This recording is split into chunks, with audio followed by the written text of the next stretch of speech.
In the lively heart of Cebu City, where the air hums with the sound of tricycles and laughter, a little girl named Liana Cruz stands barefoot on a street corner, holding a small, worn-out microphone. Her voice rises above the city noise, clear and pure, carrying emotions far beyond her 9 years. Passers-by stop, enchanted, as she sings with a strength that feels impossible for someone so young. Beside her, her mother sits quietly by a stall selling handmade bracelets, her eyes glistening with pride and love. Every note Liana sings is a prayer, a promise that one day, her voice will lift them out of hardship. The late afternoon sun paints golden streaks across the street, reflecting off jeepneys and street signs, as people drop coins into an old tin can at her feet. Yet, for Liana, it's not the money that matters. Singing is her escape, her dream, her way of saying to the world, I am here. Sometimes, when she looks up at the sky between songs, she imagines herself standing on a grand stage in America, with bright lights and people cheering her name. Her mother often laughs softly, saying, one day, Anak, they will know your voice. And deep inside, Liana believes it. She doesn't know how or when, but something in her heart tells her that her voice is meant to travel farther than the streets of Cebu, to touch hearts across oceans. A week later, as the sun dipped below the horizon of Cebu, the impossible happened. A tourist from the USA, drawn by Liana's angelic voice, recorded her singing Never Enough from The Greatest Showman. The next morning, that video spread across the internet like wildfire, millions of views, countless comments, and people from all over the world moved to tears by the voice of a little girl from the Philippines. When Liana saw her face on a YouTube video with thousands of likes, she couldn't believe it was real.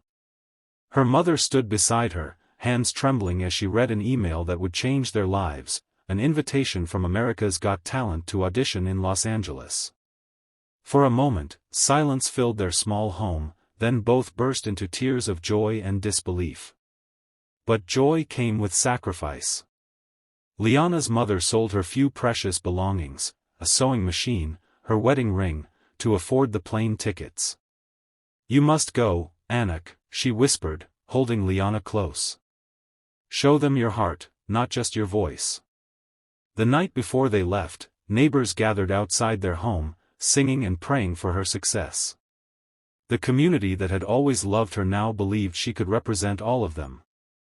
As Liana looked out at the flickering candles and smiling faces, she felt the weight of their hopes and dreams resting gently on her small shoulders.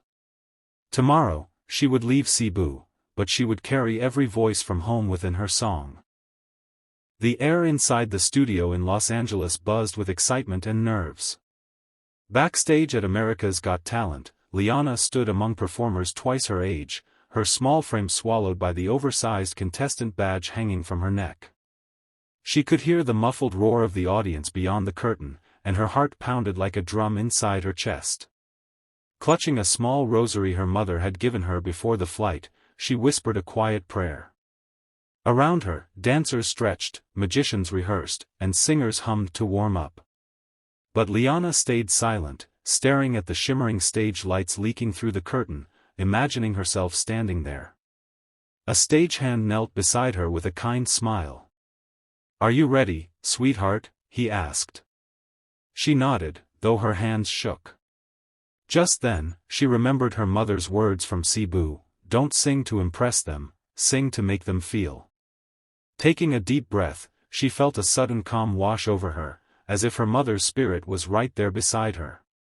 From the other side of the curtain, she could hear Terry Cruz call her name, please welcome, from Cebu City, Philippines. Liana Cruz. The audience applauded, and the curtain began to rise. With one final look at her rosary, Liana stepped forward, her fear melting away under the bright lights. She wasn't just a little girl anymore, she was a dream carrying the hopes of her mother, her city, and her country onto the world's biggest stage.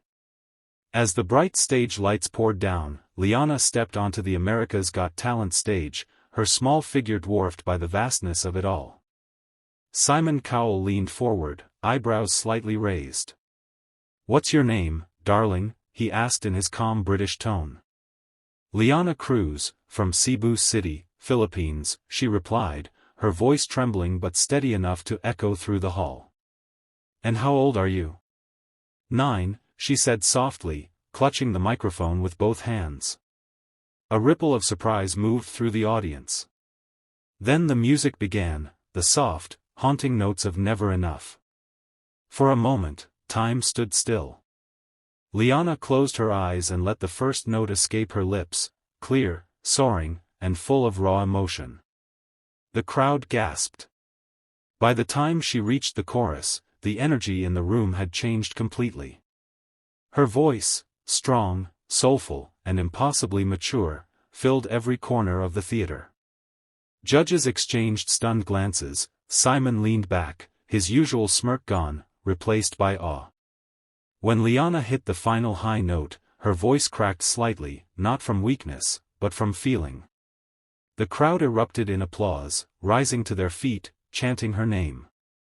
Tears glistened on her cheeks as Simon stood and reached for the golden buzzer. In a blinding shower of gold confetti, Liana dropped to her knees, overwhelmed. "You have the voice of an angel," Simon said softly. The little girl from Cebu had just made the world believe in miracles. Back in Cebu, the night sky glowed from the light of a dozen television screens. Families crowded into small living rooms and roadside cafes, cheering as they watched their hometown girl on the world's biggest stage.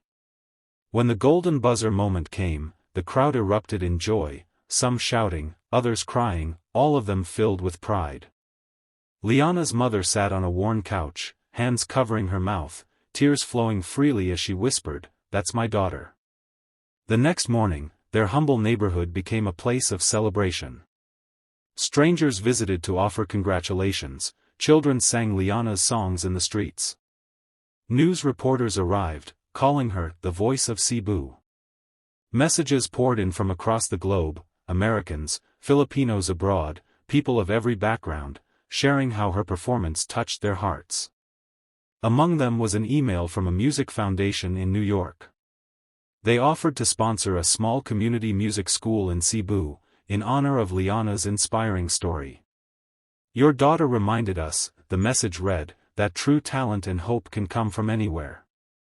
Liana's mother wept as she read it, realizing her daughter's dream had become something far greater, it had become a light for others.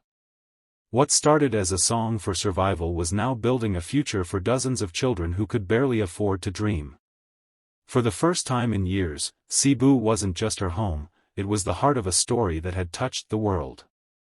Months later, Liana returned to Cebu, no longer just the little girl who sang on street corners, but a symbol of hope for an entire nation. The airport was filled with cheers as people waved handmade banners reading, "Welcome home, Liana," and "Proud of you, Cebu's angel." She smiled shyly, clutching her mother's hand, humbled by the love surrounding her. But instead of heading to TV interviews or concerts, Liana went straight to the small plaza where it all began, the same street corner where she once sang for coins. This time, children gathered around her, holding small microphones and singing with joy. The new music school had opened nearby, built with the donations inspired by her story. Liana stood before them and began to sing, her voice now stronger, deeper, but still filled with the same sincerity. The sun dipped low, casting golden light on the smiling faces of the children who now dared to dream like she once did. When the song ended, she knelt and told them softly, "Dreams aren't about where you come from, but how brave your heart can be." Her mother watched from the crowd, eyes full of pride, as the people of Cebu applauded.